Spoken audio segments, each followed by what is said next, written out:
Hi everyone, and welcome to a special edition of Ask robtrek, where I try to answer your questions from the comment sections in my videos and or emails. And I call this one special because I got a lot of emails and comments in my videos asking me what I thought about this recent video from my good friend Robin Wong, where he said his OM-1 had slower autofocus, specifically the SAF, than his EM5 Mark III.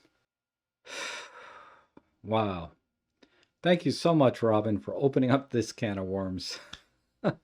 So let me give you a spoiler. Bottom line is Robin is right.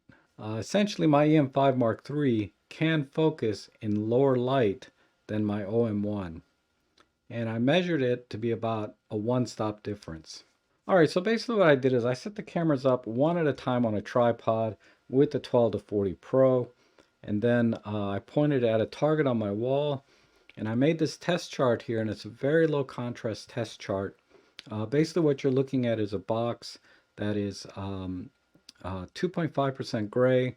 The triangle is a 20% gray, and the little box up there is a white box with 1 millimeter or 0.1 millimeter lines or outline to it. So there's very, very little for the autofocus to grab onto here in terms of contrast. And also I should note I was using the small target points, not the very fine single point target points for this test, because I wanted the target points to cover the entire box. So that way they both have an equal amount of area to grab onto. From there, basically what I did was I set up my intervalometer to take 100 pictures at 5 different light levels. So we started with the same thing Robin had in his video, 1 second at f2.8, ISO 200, SAF, and I incremented from there by 1/3 of a stop in terms of light output. Now for lighting, I used an LED light, DC powered LED lighting, so that I didn't get any flicker at all, because cameras can pick that up, and if it happens to be trying to autofocus while it's flickering on a dim level, it's going to struggle more than it would, say, with a constant light like LED. So LEDs don't flicker, at least DC powered ones. So basically I started at the 0 EV, then I went to 0.3, 0.7, 1, 1.3, then 1.7. And after about 1,000 shots, I said I had enough.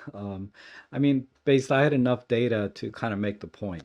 All right, so here's the data I collected, and the first column here is just the EV reading that I got off the light meter in the camera. So we started at 0, which was 1 second f2.8 ISO 200.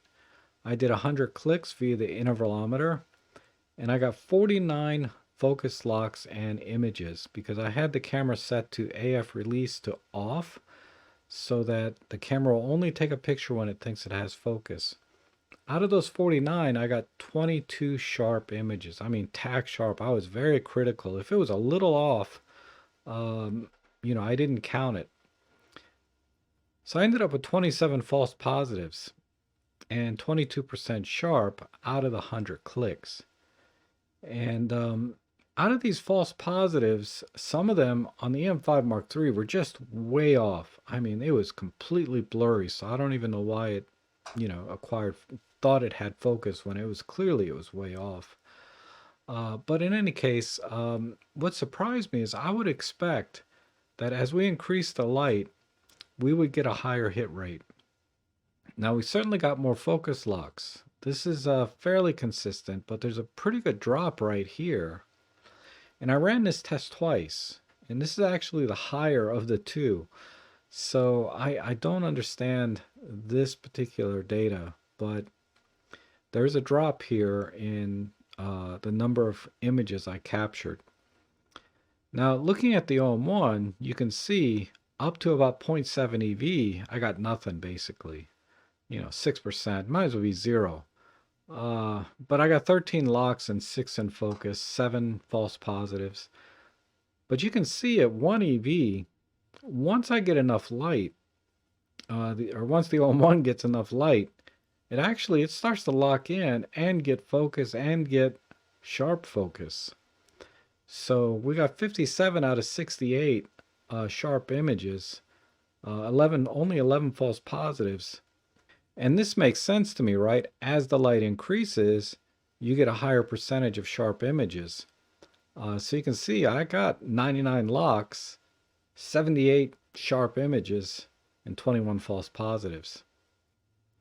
And most of these, again, were pretty close. There was a couple that were, yeah, certainly way out of focus, but for the most part, you know, you could slide the sharpness slider on your software and probably wouldn't be able to tell much difference between the two. But like I said, I was trying to be very critical when I was doing this testing. So there is a light at the end of the tunnel. Once the OM-1 has enough light, it's going to lock focus and give you more accurate focus than the EM5 Mark III. And I think the data reflects my personal experience with this camera as well, in that, uh, when I do my birds in flight, when I do my architectural type photography, there's plenty of contrast normally for this camera to bite into and acquire focus and get nice sharp focus. And I haven't really had any problems. Now, Robin does a lot of event low light type photography, right? So I can see where he would see it right away in that when he took it onto a paid job, and I imagine it was a low light event job, right? That it was not locking focus, right? He wouldn't get that confirmation beep. Because 1 EV is a big deal, right? And when you're working in low light.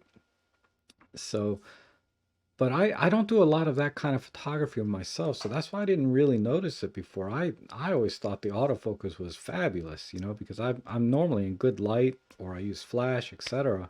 Now I did do one event recently. I mean, in Christmas time, I did a Christmas party, and it was very low light there, but I felt like the OM-1 did a fantastic job for that, at least for me.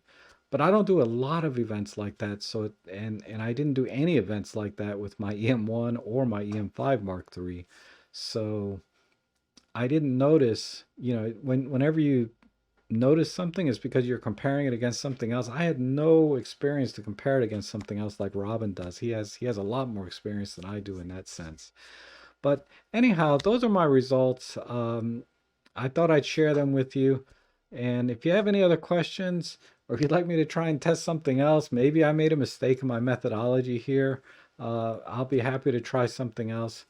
But if you found this video helpful, consider buying me a coffee or making a donation at links below so I can continue to make videos like this for you. And thank you so much for watching, and I hope to see you again soon.